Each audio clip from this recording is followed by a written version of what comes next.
Hi, Dan. I am Tracy Morgenstern with the Carbon Neutral Cities Alliance. And for those of you who aren't familiar with CNCA, we're a small global nonprofit supporting 21 cities around the world in advancing their carbon goals, all of which who have committed to carbon neutrality in the next 10 to 20 years. You can learn more and see a variety of resources on our website. Thank you so much for joining us today to learn about this second in a series of guides designed to help cities and communities center justice in their built environment decarbonization work. We're really excited about these resources, which provide not just a framework to think about justice and embodied carbon work, but also strategies and very practical tools for implementing it in your local context. So very excited to have our team here today that will be presenting the guide for us. And these are researchers from Cornell University and the University of Washington who put together both of these resources. So excited to welcome them. And I'll kick it over to Jocelyn to introduce the team. Jocelyn Poe from Cornell University. Thank you so much, Tracy. I am, are we seeing the screen? And maybe I'm not seeing the screen. Um, ah,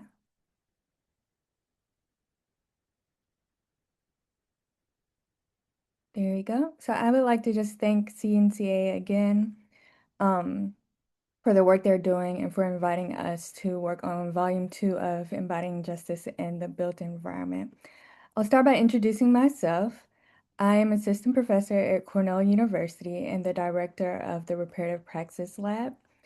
Our work focuses on creating reparative interventions for places that have experienced harm. And when we talk about repair, we talk about a practice that acknowledges harm, contextualizes history, and shapes places with care, justice, and healing at the center. I would also like to introduce our team, everybody who worked on this workbook, starting with Dylan Stevenson, my colleague and friend who will walk us through the workbook in a few minutes. Dylan is an assistant professor at the Department of Urban Design and Planning at the University of Washington in Seattle. Their research explores the intersection of history, historic preservation, and environmental planning within Indigenous contexts. You can learn more about their work at dylanmstevenson.com. Next, we have Jeannie Minner, Associate Professor in the Department of City and Regional Planning at Cornell University and the Director of the Just Places Lab. This lab is a collaborative platform for research on community memory, public imagination, and the just care of cities and places.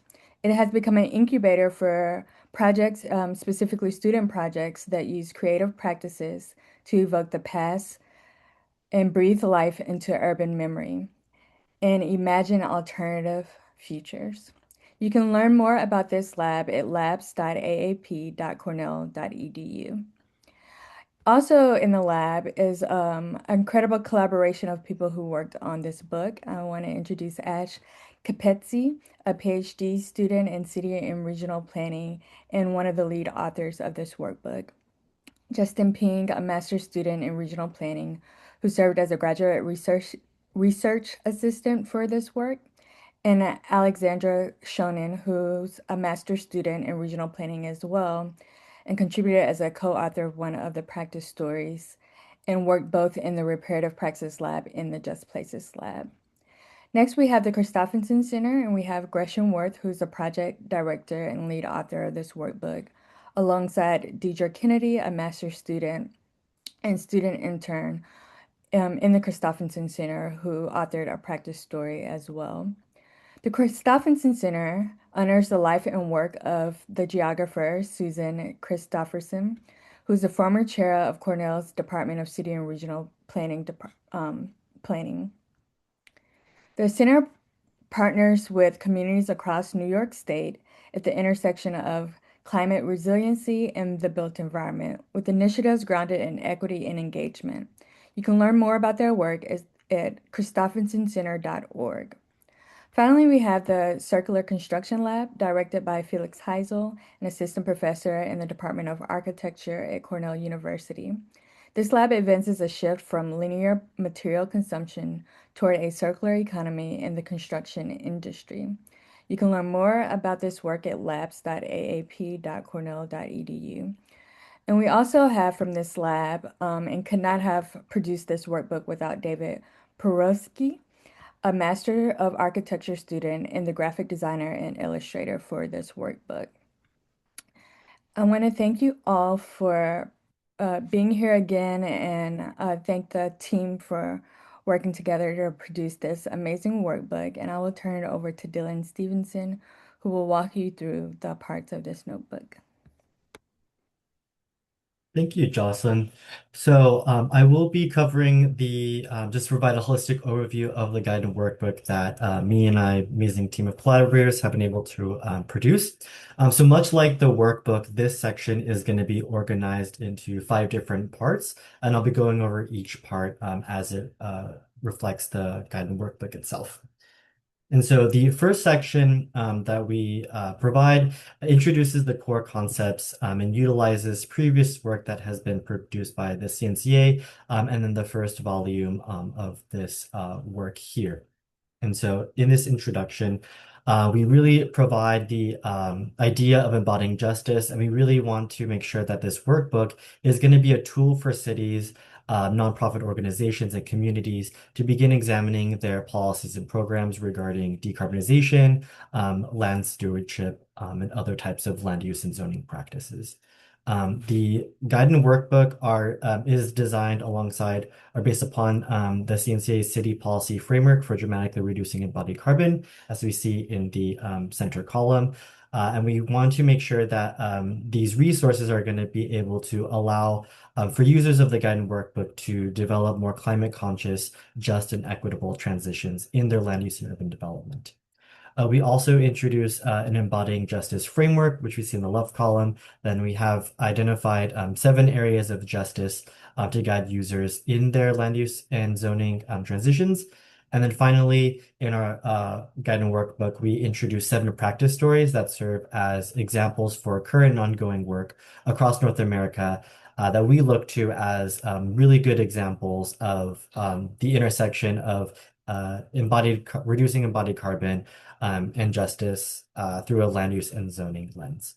The workbook also includes a list of questions to hopefully garner and foster discussion for our users with various agencies and stakeholders as they look to lowering carbon emissions and centering justice in the process. The second part of the guide and workbook offers an overview of land use and zoning practices that have historically and sometimes in the present facilitated injustice in our respective communities. And the way that we've approached this work is by describing injustices as a layered approach or a layered phenomenon, in that previous land use and zoning practices have created different types of injustices that have direct spatial implications in our cities and rural areas. And so these different types of injustices are not mutually exclusive. They can corroborate and compound one another, and different communities experience these impacts in various different ways. And so, for example, when we're thinking about how redlining has, as a mechanism, barred communities of color from accessing financial resources for homeownership, that has a direct impact as to where community color currently exist, oftentimes in closer proximity to industrial zones, and experiencing negative environmental impacts because of segregationist forms of planning and policies that allow for homeowner access. And so we've really looked to layers of injustice to begin to understand more spatially how our history of land use and zoning approaches or tools have created some of these injustices, and how current communities experience them today. We also go into a bit more detail as to providing some more specific examples of some of these planning and zoning regulatory mechanisms. And so we provide a list here, but certainly this is not going to be, listed in its entirety, but these are used more as a resource for cities and communities to begin to identify when they're doing some of this work, how land use and zoning has facilitated injustices in the past. And so, for example, with the development of our freeway system in the United States, a lot of that transportation planning work has facilitated injustice in that it has destroyed a lot of community fabric, displaced households of color, and developed an infrastructure that heavily encourages the reliance on gas-powered private vehicles that contributes to greenhouse gas emissions. And so just through that kind of aspect of transportation planning, we have injustices related to community, to the environment, and whatnot. In our third section, we introduce and describe our Embodying Justice framework. And so we define embodying justice as a continuous process that recognizes and remedies past and present harm within the built environment while working towards just futures. And so in that definition, we've also provided 5 additional characteristics of justice that is employed in this framework and also is present throughout the entire guide and workbook as well. And so we think of embodying justice or justice more broadly as being reparative. And so of the different types of past harms that I just went over, it's trying to address those harms as we are carrying out this type of justice work. And in doing that work, we want to make sure that there are equitable, social, cultural, political, economic, and environmental benefits of burden being distributed in that process. Moreover, of the communities that have been subject to historical and present injustices, we want to make sure that these priority communities have their values, cultures, and voices being centered in the process of doing this type of justice work. And similarly, we understand that a lot of different users of this guidebook are going to be thinking about their own context and situations in which they're going to be carrying out their own land use and zoning work and trying to engage in lowering our carbon footprint. And so we also understand that in pursuing justice work, similarly, that's also going to be placed and grounded in the local context.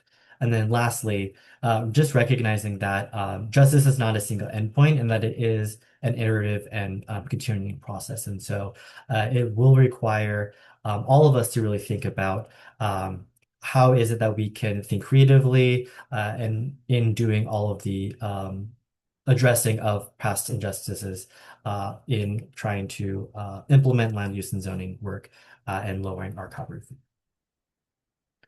We also provide a bit more information on the different domains of justices that we have listed here of J1 to J7.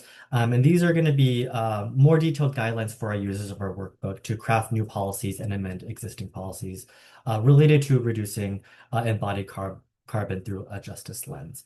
And so, for example, in J7 here, in the bottom right corner, we have housing security, equity, and access. And so when cities or communities are thinking about creating new policies, they might want to consider where there might be opportunities to address some of those past injustices and harms to priority communities, thinking about how we can make sure that we keeping communities in place, reducing displacement in our housing redevelopments or our future developments, and thinking about how we can make sure that communities are not only being able to stay in place, but how do we begin to think about welcoming new residents into these neighborhoods and making sure that the housing that we do create is going to be in line with some of our goals for reducing our carbon emissions and more sustainable climate sensitive efforts more broadly. The fourth section of our guidance workbook begins to then apply our justice framework to the CNCA's, the city's policy framework for dramatically reducing embodied carbon. So really trying to join these two schools of thought together. And our team was able to produce this graphic, kind of showing spatially where some of these J's that I just talked about and some of the different land use and zoning policies that are proposed in that policy framework might coincide and work synergistically. And so, for example, we might see in this kind of centered area where we have a Z7, a J7, and a Z1. And so if we look to the right, we're thinking about different land use and zoning policies, setting up goals and objectives and targets for embodied carbon and trying to reduce that. That's going to have a really good way for cities and local governments to be able to measure and quantify and track embodied carbon over time. And similarly, thinking about if we're going to be creating new buildings under this new regulatory framework, how we can make sure that the building typologies, the materials are also going to be more sustainable and have a lower embodied carbon load. And in that development and that kind of land use and zoning policy regulation, thinking about the different types of housing that might come about it, making sure that this communities can stay in place, also will lead to more just outcomes as we're pursuing these lower embodied carbon initiatives.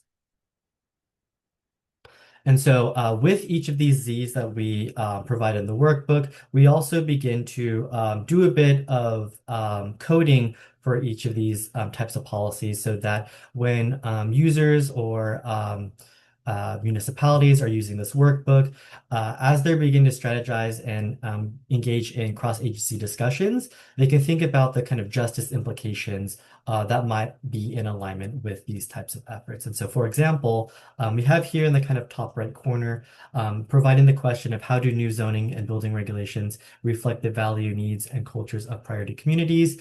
The way that we've coded this question and the two questions that follow is that it has a strong relationship with the J1 domain of community impacts. So thinking about in these new proposals and policies, how will communities be impacted by these types of efforts? And will there be disproportionate impact, or what kind of burdens and benefits might be created? And similarly with J5, looking to community engagement involvement is thinking about how can communities become more involved in the process and discussion when developing these types of policies so that the policies that municipalities and local governments implement are going to be in alignment with a lot of those values and needs of the cultures that have a really big stake in these types of outcomes. And then our fifth and final section is where we begin to introduce the practice stories that look into the justice domains and the land use and zoning mechanisms. And we call these examples practice stories. And we feel that these practice stories that we provide really highlight the ongoing initiatives that look at the intersection between land use and zoning, reducing embodied carbon, and provide explicit or direct justice outcomes in their work. In this body of practice stories, it's showing a wide range of approaches, a wide range of different contexts, and we feel that it does a really good job of showing just the number of possibilities in the way that different municipalities and communities have been going about trying to reduce their embodied carbon in their local contexts. And each of these stories is kind of organized in three distinct parts. The first is where we're providing an overview and description of the story itself. So looking at where it's located, the different stakeholders and entities involved, and what's kind of happening in this particular example. The second part is providing a bit of a Q&A of the practice story that highlights much of the major concepts and ideas that are present in the practice story itself. And so we provide questions about land use and zoning practices, embodying justice, and reducing embodied carbon. And then the third is the workbook portion, where we really try to provide questions for users to think about if they want to follow similar work as shown in their practice story in their local context. What are some questions to help begin that process of thinking, okay, what does this look like in my city or in my local context? And then how do I begin applying some of those ideas in pursuit of lowering carbon emissions and promoting justice at the same time? And so, for example, I was covering the 7th practice story with the city of Eureka. And in this particular example, or this particular practice story, it's in the city of Eureka, which is located in Northern California. And this practice story was covering a land back arrangement with the Wiyot Nation. And so there was a lot of historical injustice on the island of Tuluwat, where the Wiyot tribe lived and practiced ceremony. And then the city would procure that island through the development process. And so through different types of historical land use and zoning, the island itself no longer had a really good, viable, highest and best use for economic development. And so what the city thought of was they recognized that the tribal nation thought this island was very culturally significant and spiritually significant. And so the highest and best use from the city's perspective was to return the land back to the tribe so that they can then begin to re-engage with their cultural ceremonies and practices, and also engage in ecological and environmental restoration and prevent certain types of development on the land. And so in this particular example, we provide questions around the idea of highest and best use. What does that mean? And what does that look like outside of a kind of market-driven model that many communities find themselves existing within?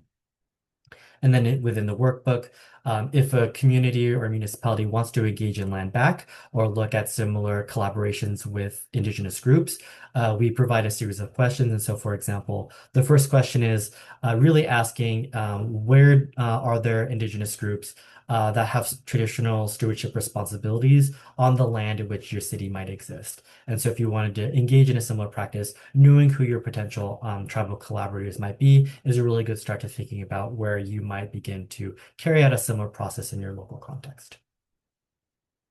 And then lastly, we conclude with our credits and acknowledgments. So thanking the Carbon Neutral Cities Alliance, members of our Embodying Justice in the Built Environment research team, and then also thanking our participants who we interview to create the different practice stories and examples that we provide you in our guide and workbook. And then we also have our more logos of all of our different organizations, a QR code, and then our proper citation for this work. And then that concludes this section of our presentation, and then I will hand it off for our Q&A. Thank you so much, Dylan, for that very quick overview. We want to just have a conversation and engage more deeply with this work, and I want to start with some of our community partners, as Dylan mentioned. So I think we have Sarah Bronin here from the National Zoning Atlas featured in Practice Story 3, Priya Diaz from Beacon Hill Food Forest, Beacon Hill Food Forest, featured and Practice Story 4. That was a lot of F's back to back. Aaron Goodman, the Community Benefits Ordinance Manager at the City of Detroit, and his work is featured in Practice Story 5. And then Makia Griffin, a Presidency of Arundel Community Land Trust, featured in Practice Story 6. So I want to start by engaging these community partners, and I like to ask each of you to briefly introduce your organization and the work that you do, and share why you agreed to be a part of this workbook on embodying justice in the built environment. So maybe we can start with Sarah Bronin, who's here now. Hi, everyone. Thank you so much for being here. And I just want to say this is such an amazing and impressive project.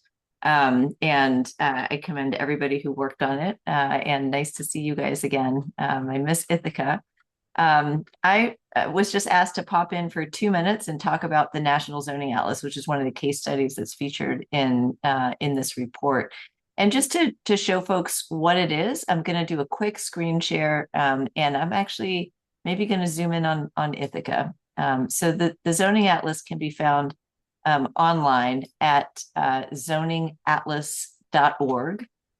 If you happen to be online, what you can do is you can zoom in to a particular state, you can zoom into a particular geography, and you can see zoning conditions in that geography. And actually, just before I zoom into Ithaca, I just want to explain what we've done is we've documented zoning across everywhere on this map that's purple and gray. The purple shows where there is zoning, the gray shows where there is not zoning. And you can definitely see as we get into the Northeast, for example, there's a lot of zoning across, all purple across Connecticut, Massachusetts, Rhode Island, not necessarily so much here in our Ithaca part of the country, but let's just zoom back into Ithaca. And at a very basic level, this map tells you as a community member what people can build in your neighborhood or in your town. So for example, when I click on this where it says single family homes, you can see that everything still remains purple. Those are the areas on the map that are residential and allow for single family housing. And then this little part, this little clip, which tells you where people can build apartments with 4 or more units by right. You see that there's not so much of that. Certainly centers here in Ithaca. There are some areas out in more rural areas that might allow up to 4 family units on large parcels, sort of farming parcels. But you can see how it works here in Ithaca. Just zooming to one more geography just for kicks. I'll just focus on maybe Washington, D.C. And again, here you can see Washington versus Fairfax and outlying areas. The zoning map tells you where people can build single family homes, which is virtually everywhere. And these wide areas of Maryland we haven't looked at yet. And then where people can build apartments. To their credit, Alexandria and Arlington have both zoned to allow more multifamily housing, more diverse housing, more housing that's accessible. Our map shows that. Certainly in Washington, D.C., you see a lot of places where it's still purple, where housing and apartments can be built. But the map shows you, it's a tool to show you in those communities where we've worked, how zoning works and what it allows in terms of housing.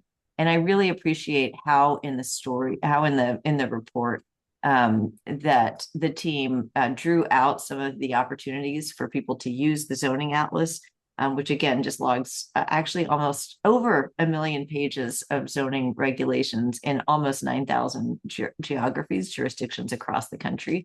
And we really, really are excited for people to use it. So very grateful that it's included in the report, and hope that just gives you a quick overview as to what the zoning atlas actually does. Thank you. Thank you, Sarah. We appreciate that overview, and I will turn it over to Aaron Goodman from the city of Detroit.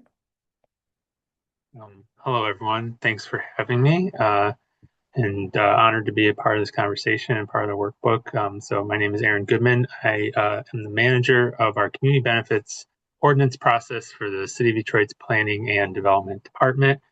And so, yeah, I think when Deirdre reached out, it sounded like a very interesting project, and I didn't know about all the other kind of case studies and stuff, but seeing all the work, definitely honored and appreciate what a great resource this is and what great examples there are. And I think this is something, as we look at the city of Detroit to, continue to build on our equitable development practices, this will be a great resource. I just was looking at the zoning stuff, and we're in the middle of a lot of conversations about zoning and expanding housing opportunity in the city. So very, very timely.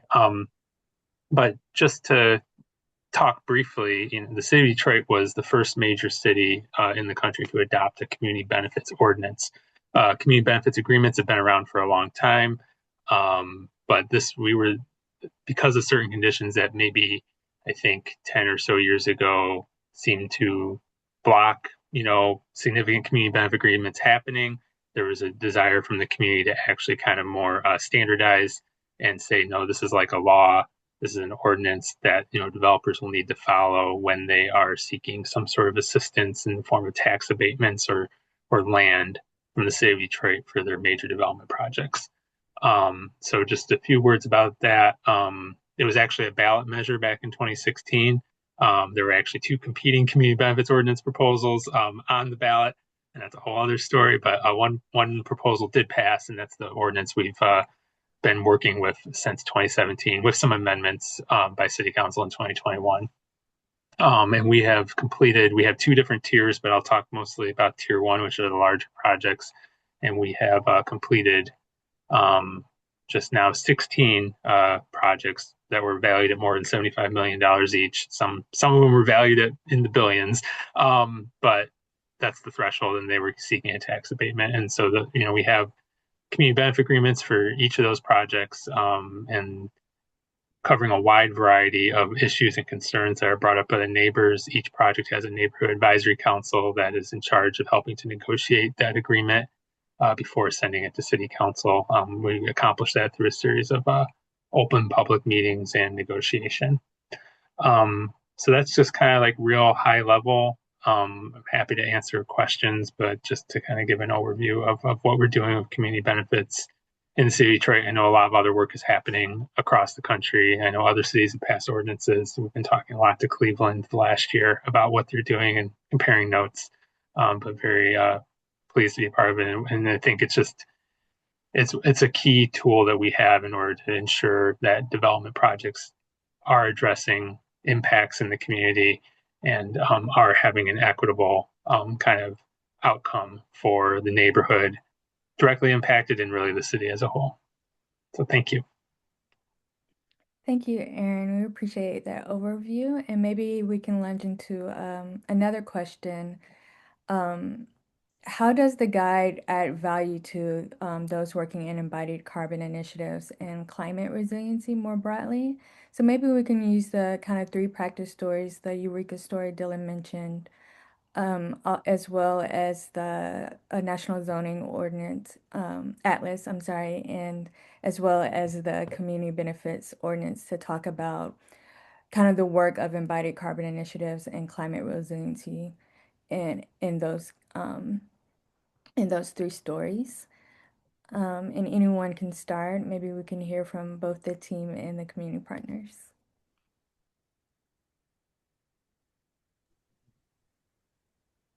Yeah, I can certainly volunteer to go first. So in the City of Eureka case story or practice story, so in that particular instance, there was a heavy industrial land use that was occurring on the land base itself of the island. And so through that land use activity, there were a lot of contaminants that was being produced on site, as well as into the kind of atmosphere more broadly. And so when the land transfer had actually occurred to the tribal nation, the tribe has access to different types of federal funds and resources to begin going about doing some of that remediation on site. And so they were able to obtain some funds to clean up the site from the pollutants, but also because that entered under tribal jurisdiction, that the tribe was also able to make sure that the ecological restoration that was occurring was able to stay intact and prevent other types of developments that would, they were able to prevent developments that would follow kind of traditional norms of building styles and structures that would negatively impact the carbon load and the local ecosystem. And so a lot of that had to do with the tribe's interest in doing the world renewal ceremony and other cultural practices. And so because that is a sacred space, the best use or best, from planning terms, or best use of the space would be just to maintain cultural practices on site and making sure that the land heals in a certain way that would address some of those historical harms that was occurring on the site itself. I'll just add if you'd like for me to just mention how the NCA can speak to the climate aspects and the carbon neutrality and getting to reduce our carbon. I think one of the main ways that we experience or that we try to communicate that to people is through a layer on our map that shows the transit stations. Because of course our carbon footprint relies a lot on how far we travel and how far we use our cars. So just to do again a quick little share of the Boston metro area, I'm just trying to zoom in really quickly. In that area, and actually across the state, there was a state law that essentially requires local governments to rezone around their transit stations to enable more housing. And the big benefit of that law, I hope, is going to be that these communities that never really had multifamily housing before will start to have multifamily housing and those opportunities around the train stations. And so if you are on our site, if you click on this little area, transit stations, you can see those areas. And it's very slow to load right now for some reason, but the base map will show there you go, that there's a lot of this purple, which is primarily residential, basically residential without other mixes of uses, which also is a carbon issue. And then this darker purple is where there are mixed use areas. And so as soon as I click on where are apartments allowed as of right, You can see that there's a few stops in and around here where you see some of that housing allowed by right, and a few here. But as you get further out in the Newtons and the Belmonts and the Westons of the world, you see no multifamily housing allowed. So that's one thing that I encourage folks to play around on the map. And also, since I'm in the Boston area, from a climate standpoint, we also were very interested in where the FEMA flood zones are. So you can see where the exact one that we chose here is in this little eye on the map. So you can click on it, but you can see where places are likely to flood. So again, from a resiliency standpoint, you can also check that out on this map. And it gets pretty dire. We've done a report with the Regional Plan Association about zoning and sea level rise in the New York City area, and it gets pretty dire as you continue all along the coast. We've just wrapped up North Carolina, so I encourage folks to check that out if they're interested. Yeah, I'll just tag on to that. The National Zoning Atlas is a great resource, and the value that this guide adds is that it points out that while zoning reform can help reverse exclusionary practices, if you don't think specifically about either embodied carbon or justice impacts, that some of those issues can be left out of the conversation. So the National Zoning Atlas is a fantastic tool, and we hope, and by highlighting it as a practice story, we're also highlighting the opportunity to think specifically about embodied carbon, and think specifically about the justice considerations that we highlight in the workbook. The other practice story that I really wanted to highlight comes from Vancouver, BC, and I just want to recognize Zara Tejnizi, who couldn't be here this morning, but was incredibly helpful in sharing her expertise in terms of embodied carbon reforms in Vancouver, and really helping to bring to light connections between projects that reform zoning, also consider embodied carbon, and then also within the Vancouver, BC area, the efforts of First Nations to develop housing that really realizes their climate goals, their housing and economic development goals. And the practice story in Vancouver, BC highlights that is sometimes not an easy process, that it can be controversial to speak specifically about Indigenous nations' sovereignty and their ability to realize goals within a metro region.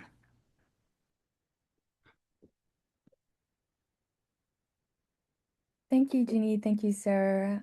Erin, would you like to jump in on this question around embodied carbon initiatives and climate resiliency?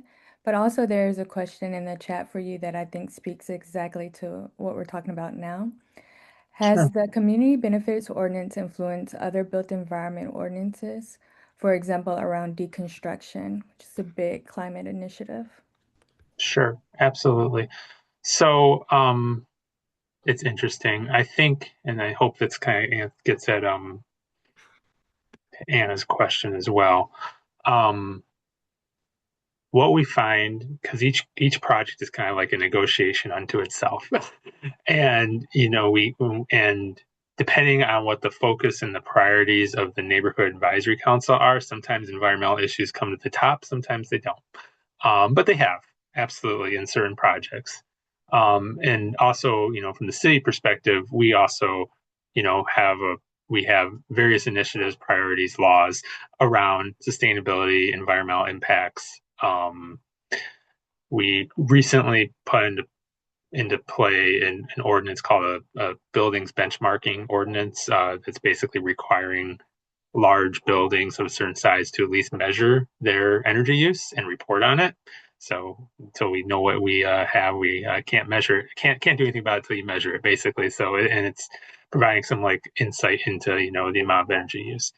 So I think that some projects, there's been a large focus on energy efficiency in that particular project, or transit access. Sometimes also, this isn't necessarily about carbon, but like things like, bird safe glass on towers and that sort of thing. Close to my heart as someone who's a birder, but neither here nor there. And I think there's an interesting feedback loop. I'm not so much maybe on environmental and sustainability kind of policy, but on some other things, like something that comes up very frequently is affordable housing and making sure that, affordable units being provided are of a deeper affordability than maybe what's required by our current policy for these kind of like deals.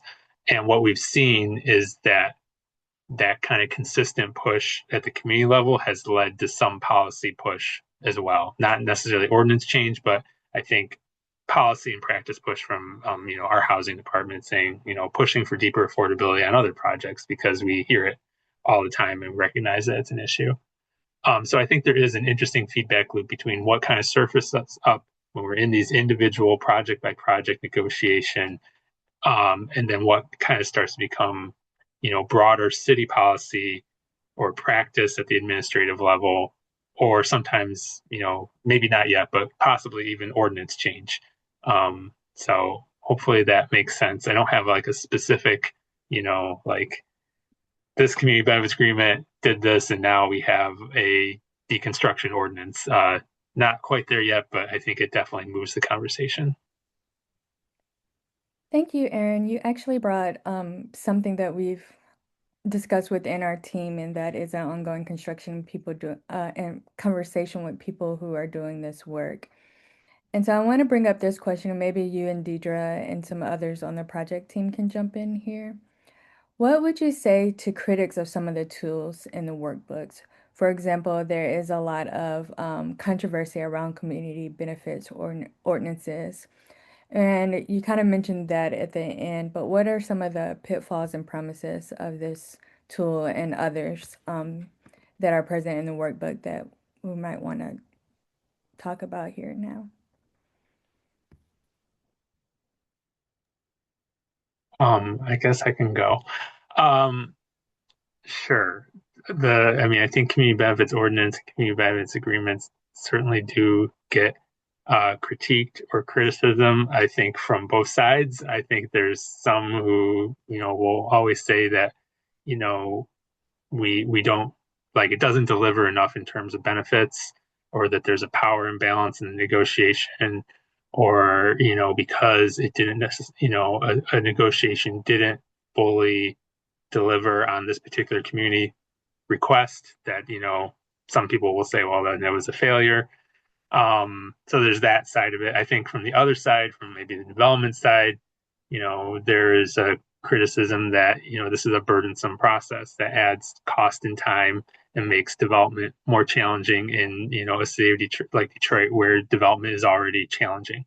And so there's a balance there, and I think we're trying to strike a balance that we are still, you're still able to do development in the city of Detroit.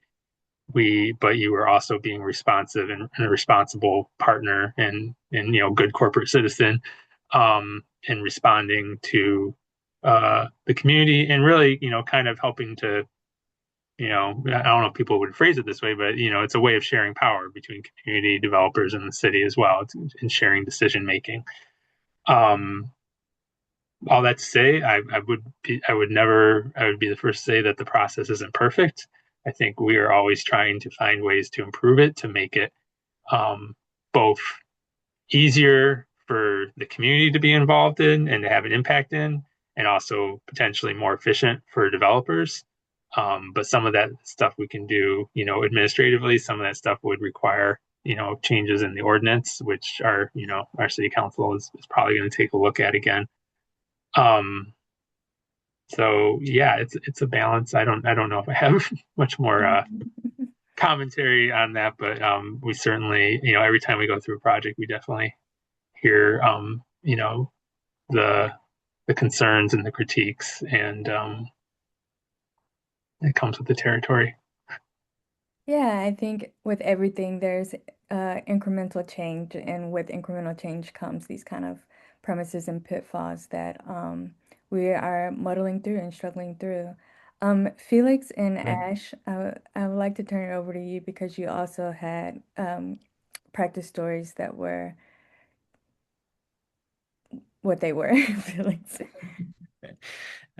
Yeah, I think there's two levels of how we can answer this question that you just posed. And the first one is, I think, sort of a higher level on how the workbook maybe talks about the danger of pitfalls and the development of these of the workbook format, right, as an answer to this, because nowhere in the guide, right, do we say we have the solution for your specific location, but the structure of the workbook really asks you through a series of questions to find out what is the solution for a specific location where the reader or the interrogator sits in that specific moment, right? And so the case studies or practice stories really are meant as one possible solution that needs to be interrogated for these pitfalls and promises in application, right, in each of these other locations. I think that's a really crucial part of that. That's also why we set it up as a workbook, right, with many lines on the pages where you can put in your own notes, and ideally you print it and you work through it, right, as an active process and not as a passive solution. So I think that's one way to answer this question. The case study that I worked on, and thank you to Jared Gilbert, who was really instrumental in answering all my many questions, was the Betances project in the Bronx in New York City.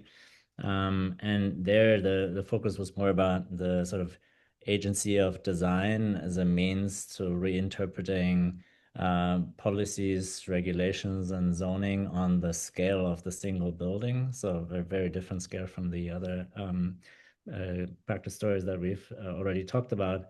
And this specific project provides housing for the formerly homeless and the elderly, and works through sort of material decisions, passive house, for example, as a means to really think about equity, accessibility, and health and material selection, but always sort of bringing it back to the question of zoning and how in New York City specific context, right, there are these little pockets and reinterpretations of zoning regulations that allow for a more just building also. And so I think that's maybe another way of interpreting that question. Thank you, Felix. Go ahead, Ash.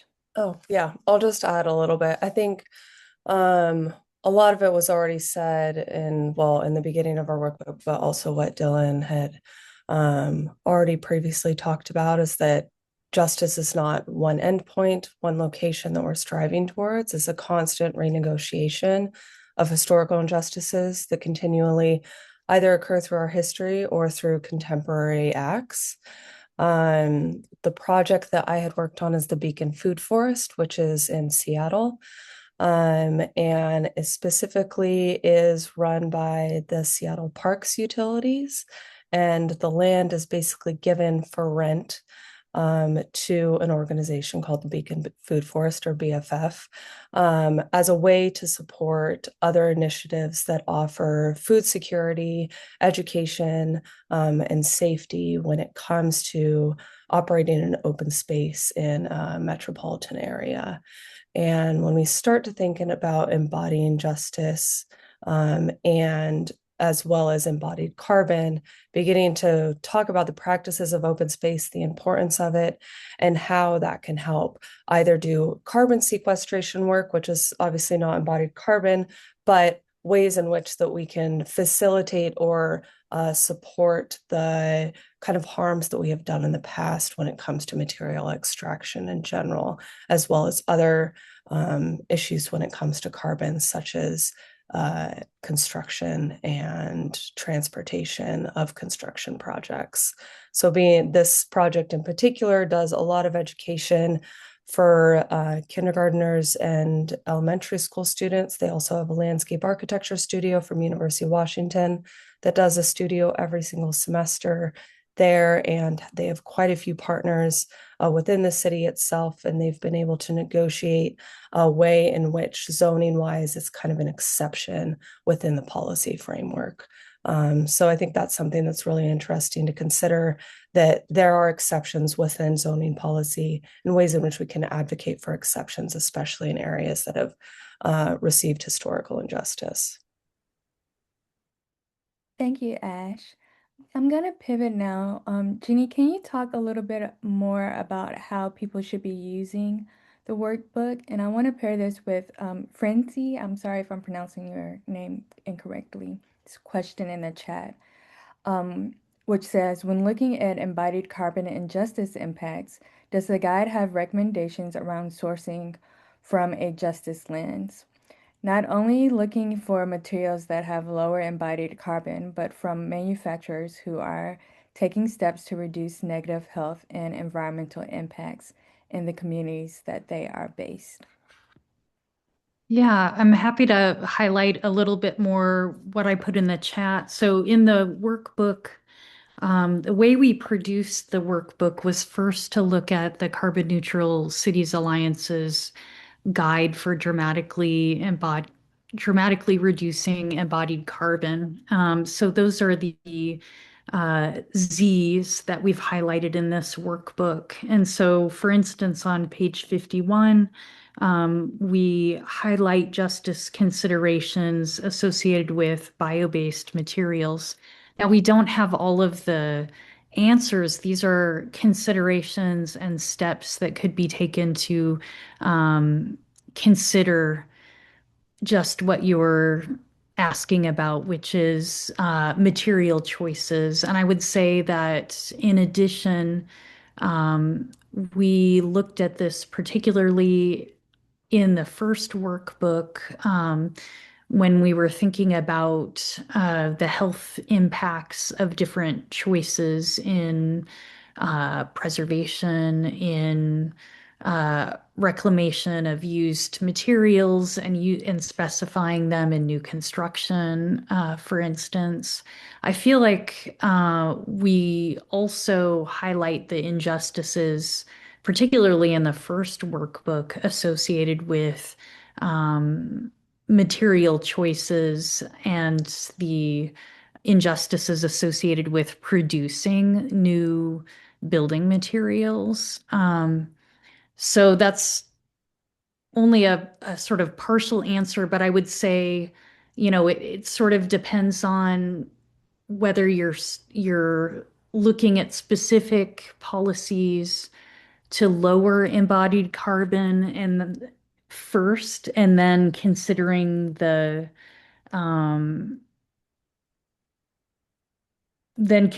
what questions to ask. In that case, I would say, starting with the section 4, we have some considerations around specific land use and zoning policies. Also in the first workbook, we have question sets to ask. I think there's much more that could be written, and there's more research to be done in those material specifications as well. And then I don't know if Felix wants to add anything more. I know you've looked a lot at these considerations in terms of specifying materials.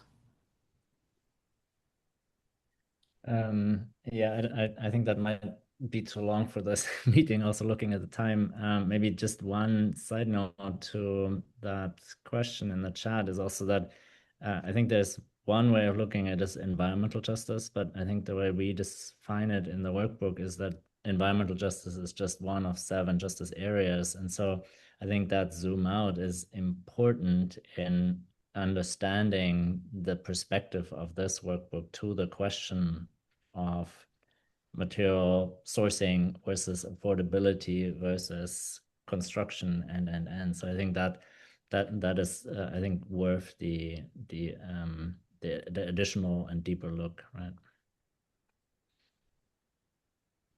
Thank you, Felix and Jeannie. Felix, you just talked about the different justices we looked at, and I'm looking at Cecilia's question about the direct link between environmental justice and embodied carbon. And we struggled working between these two, kind of conceptually working through these two things. It would seem to me, reading Cecilia's question, it would seem to me that addressing embodied carbon in the built form may work against justice initiatives like providing affordable housing, as there is an implied cost increase in incorporating embodied carbon considerations. Would any of you like to add on? Jeannie, you wrote some things in the chat, but any of you want to address this a little bit more? I think it's an important question for us to flesh out.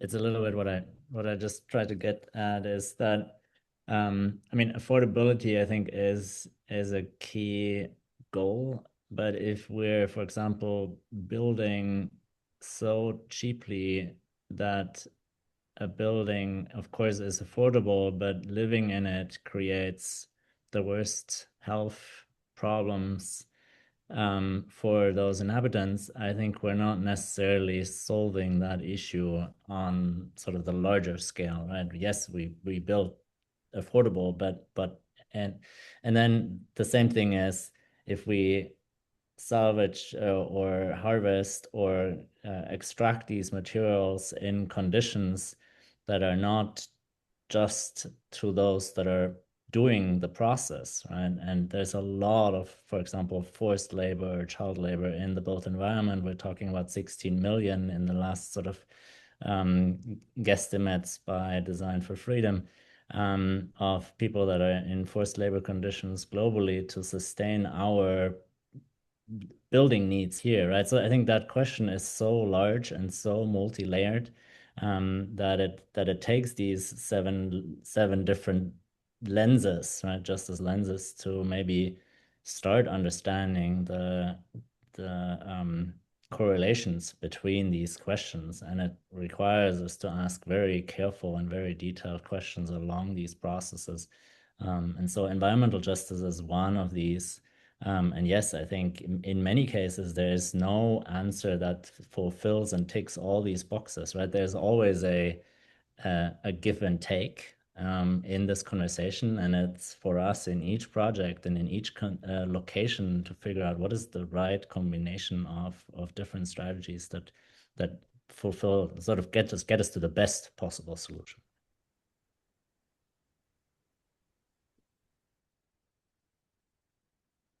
Thank you, Felix. Anybody else want to jump in? Jeannie? I see Kanisha has her hand raised. Oh, I see. Kanisha, please. Not at all to answer the question, but to ask a separate one. I'm curious specifically about the community benefits ordinance that Aaron talked about, and certainly about incentivizing developers to abide by it, but maybe more so around the confidence and attitudes of municipalities to feel good about implementing an ordinance like that. I'm always thinking about Syracuse, New York, and I don't think that I think they would benefit from something like this, but don't think that they have the confidence to implement something like this. And so I would think that other municipalities are sort of working through that same thing. Great question. Aaron? Sure. No, thank you for that. And I think it's a really important question because, again, particularly, I think in cities like Detroit or maybe Syracuse, where I think, a lot of the thought is like, how can we make development easier? How can we bring development? We want development, we want the city to grow, we want all these things that other cities have. And, this is often framed up as like a way to kind of like provide a barrier to that. For better or for worse. I think one important thing I'd like to kind of like highlight or just even have as something to think about is our ordinance is extremely process driven and community driven. It's like community engagement driven. And, the community members who serve on the advisory council are really driving the conversation. I think that's really great in a lot of ways. And I think it's a really important part of our ordinance and what we do.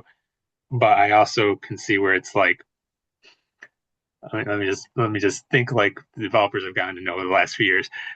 It provides a lot of uncertainty. It's like, oh, what's going to happen? What are they going to ask for? How am I going to be able to respond?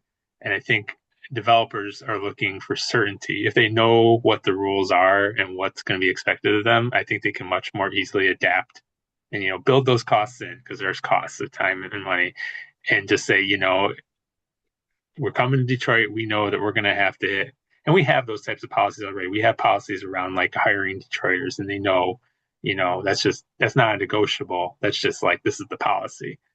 Where you get into those negotiables is where you kind of get into like, this is hard for us. So all that to say is I think there's a lot of work that can be done. I think Detroit's done it. I think Cleveland has done a lot of work in this, where if you can build in those benchmarks whether it's in a community benefits ordinance or it's in other assorted policies, it's like, we have a stormwater management ordinance, you just have to follow that. Or we have, building those kind of like justice oriented carbon reducing type of policies in on the front end, I think can provide more certainty to the development community about what they're getting into. That's not to take away, though, I think, the importance of community voice and community being involved in identifying those things that aren't being covered by policy already, or like where they want it to go above and beyond. But, to your point, it's really great. It's like the confidence of a municipality to be able to say, we're putting a stake in the ground and we're gonna we do development differently here. If you want to come and do work here, this is what it's gonna take. I can't necessarily answer for where that confidence come from. Detroit, we that confidence came from the community and just really what was being demanded after many years of kind of some failed promises, I'd say, and disappointment in development outcomes and some harmful impacts from some developments. So the community, I don't know if this happens without the community voice really demanding it of their elected officials. And even when it was demanded of elected officials, it still actually took a ballot initiative, like folks like collecting signatures and putting this policy on the ballot for it to happen. But I think you can see that development has still happened in Detroit.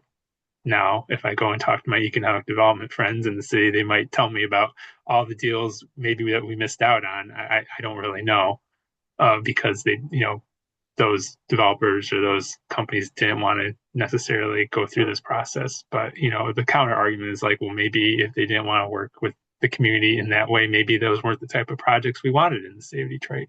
So hard to say. I hope that's helpful, though. Yes, thank you.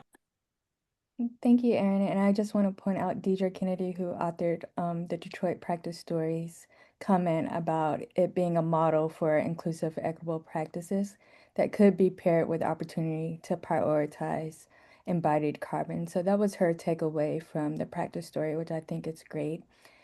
With that, I don't see any more hands. If somebody else does, please let me know. If there are any other questions from the audience.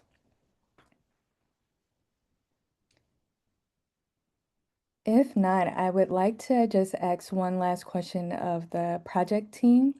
In the spirit of Deidre's last comment, what was your biggest takeaway, or what do you want people to take away from the workbook?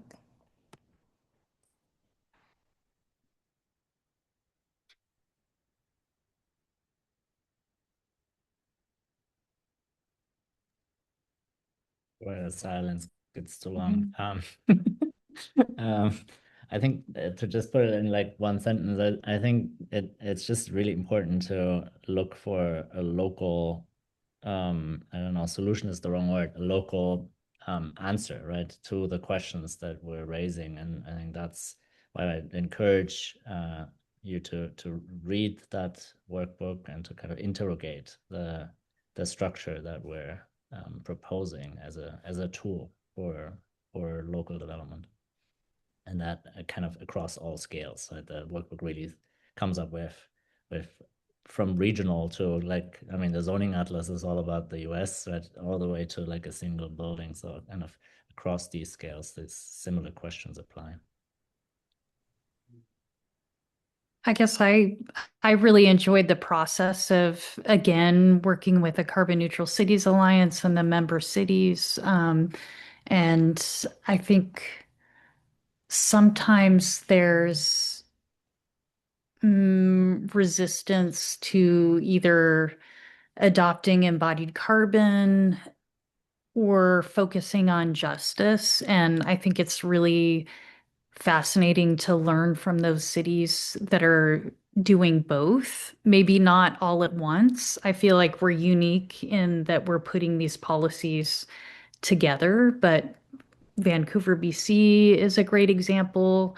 Of course, Portland, one of my alma mater cities. I appreciated, and we didn't highlight Portland as much as we potentially could have.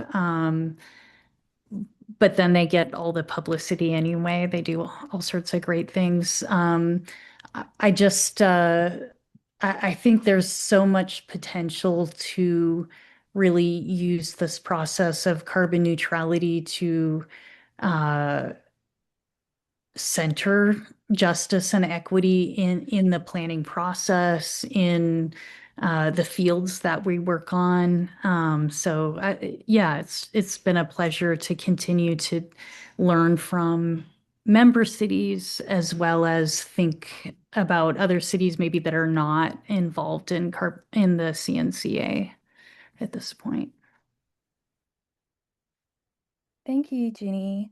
I am going to, on that note, pass it over to Simone McGeely, who is the Executive Director of CNCA. Again, we really appreciate this partnership, and he is here to close us out. Thank you.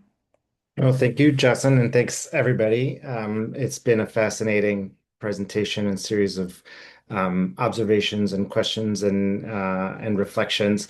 I think I'd like to tie into Felix and Jenny's last thoughts here. I think it's really quite a triumph, this piece of work, in that it is quite difficult to kind of braid together the built environment, embodied carbon, land use, spatial planning, and justice lenses. And what I think is really incredibly powerful about this work is that it might be tempting to come out with a one size fits all. Here's the solution. We'll apply it across the country. We'll apply it up and down each coast and in the center, and it'll work just fine everywhere. But in reality, what we've come up here with is a process, like in the first guide, a process that can help us essentially examine the subtleties, the opportunities, the local context, the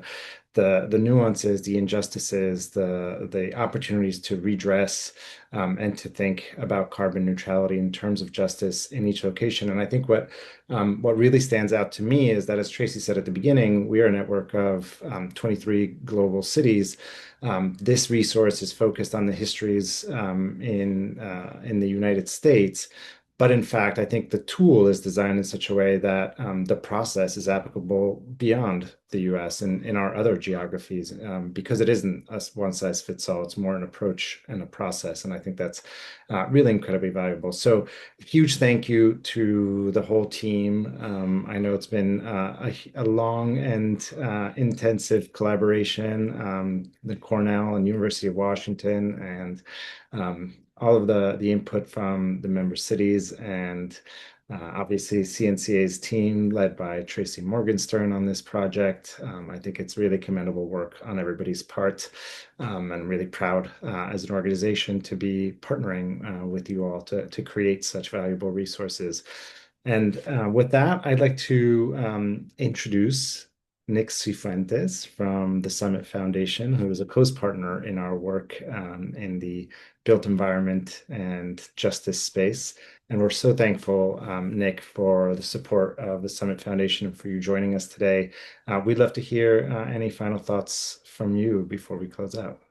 Absolutely. Thank you, Simone. I am so glad to be here and really thrilled to be able to have played even a small role supporting this work at the Summit Foundation. I'm Nick Cifuentes. I'm the program director for the Summit Foundation's Sustainable Cities program. And I just want to start by thanking everybody who is involved in this work, the project team at Cornell. Your work here is incredible. CNCA, of course, and everything that you do in the embodied carbon space. But I also really want to thank the community members and the city staff whose time and insights and expertise are really valuable to this project. And, coming from the place that we stand in philanthropy, where we are kind of looking at the entire sector and across the entire United States, I just want to point out one thing that I find so fascinating about this, which is we're having this really active political conversation around the abundance movement that is really focused on a sort of planning model that I think might really be opening the door to the exact opposite of what we're talking about here today, de-emphasizing community involvement, de-emphasizing the kinds of regulations that'll help us meet our climate goals, and emphasizing sprawl and freeways and just, build it, build it, build it. So these concerns, I think, are very real, and we see this in policymakers. And one of the things I'm most excited about in this guidebook is the opportunity that you are presenting, which is an alternative framework that'll help us build the kind of country that we want to see, that involves deeply community engagement from day one, and that is thinking about how to achieve climate neutrality and affordability at the same time. So you're doing no less than sketching out an alternative pathway here that I think is incredibly valuable for policymakers, for city and state staffs and agencies, as they think about what does development need to look like for not just the next generation in the US, but generations to come in North America and really around the world. So I want to thank you for this guidance. I think it's an incredibly powerful tool and an important framework for folks moving forward in this work. And the case studies in particular are really valuable for people understanding what this looks like on the ground. I will stop there and just express once more my thanks to everybody for all of your work on this. I'm so thrilled to be even a small part of it.